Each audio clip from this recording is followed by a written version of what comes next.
Hello everyone! Meron tayong gagawin. Nag-i-invento si Bata. Baka naman.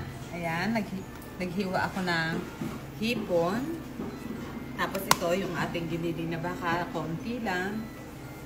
Ginisa ko lang siya sa bawang para naman may lasa na. Palalamikin. Tapos ito, igigisa ko rin siya sa bawang. At itong sibuyas, sangkap din natin pero isa lang.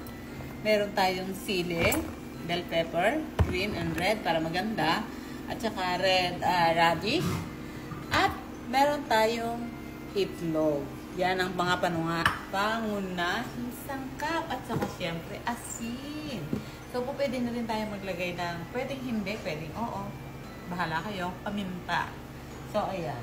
Maglalagay ako ng konting kinchay. Okay?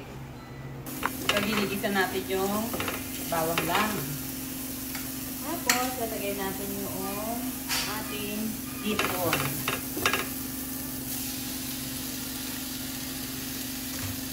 Tapos, lalagyan na natin ng konting asin. Para naman may lasa. Ayan.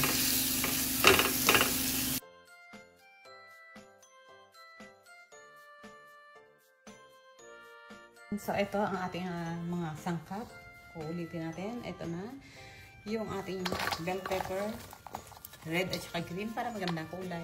Hindi na ako maglalagay ng paminta. Ang ating red radish na naging white, meron namang red. Yan. Isang pirasong sibuyas. May bawang. Yung ating giniling na baka na ginisa lang sa bawang. Ganun din yung hipon, sa bawang lang din. So, ayan.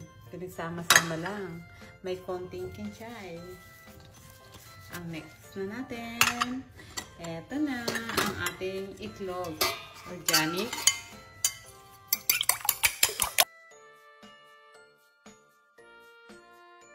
Magdagdag pa tayo.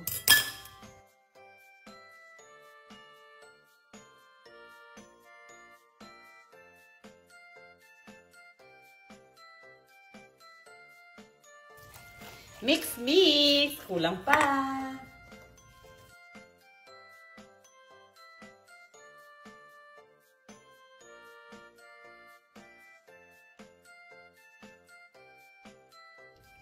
Yan.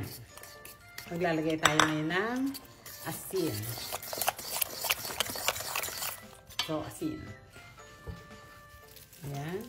Asin. Mukhang kulang pa. Yan, okay na yan.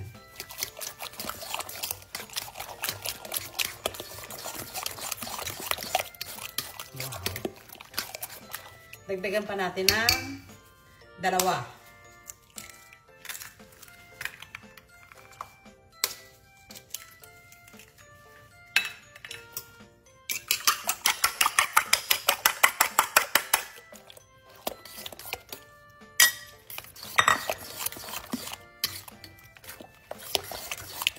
Okay na. Papasok natin to sa plastic. So, ayan na. Naisilid na namin. Gumamit kami ng imbudo. Yan. Imbudo lang ang ginamit namin. Yan. Nawawala na naman ako sa sarili. So, ayan. Pakukulan na natin. Dito na natin ilalagay. Huwag kang sasabog. Ayan. Kailangan sayo-sayo muna natin. Shake, shake, shake. Okay. Wow. Shake, shake, shake. Shake, shake, shake. Shake, shake, shake. Okay na yan. Basta, maluluto rin yan. Wow.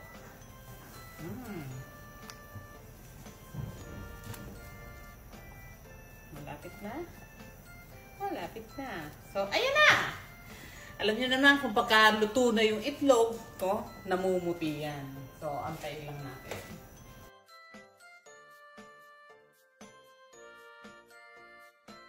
O, diba? Yan yung ating parang embutido. Tayo na lang ang gumawa. Hindi na tayo pumupunta sa saan-saan. Hindi tayo bibili sa palengke, sariling gawa na lang. Alam natin yung ingredients. At alam natin kung malinis ba ang ating kakainin. Kasi tayo gumawa. Gagawa ba tayo ng hindi malinis? So, ayan. Andayin lang natin yan. Eto na. Tapos ng lutuin. Pangit man yung aming plastic na ginamit kasi dapat ang gagamitin na plastic. Yung ginagamit sa longganisa. Yung nabili ni Leia, pang ice candy. Hindi siya yung yung pang longganisa yung nabili namin. So, parang siya yung parang sasabog na hindi maintindihan. Yung ganun, lumulobo siya, hindi maganda. Pero, ayan, hininaan na lang namin yung apoy. So, ito na yung resulta niya. So, ayan, sa awa ng Diyos, naluto naman siya. Yan. So, ayan, try natin.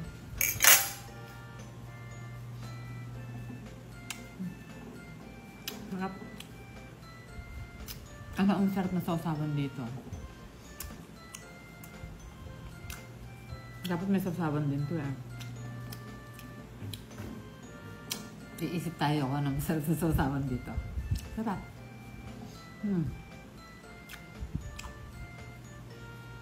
Dami ba naman sahog? Hindi siya sumarap. Diba? Try nyo. Meron na tayong parang embutido.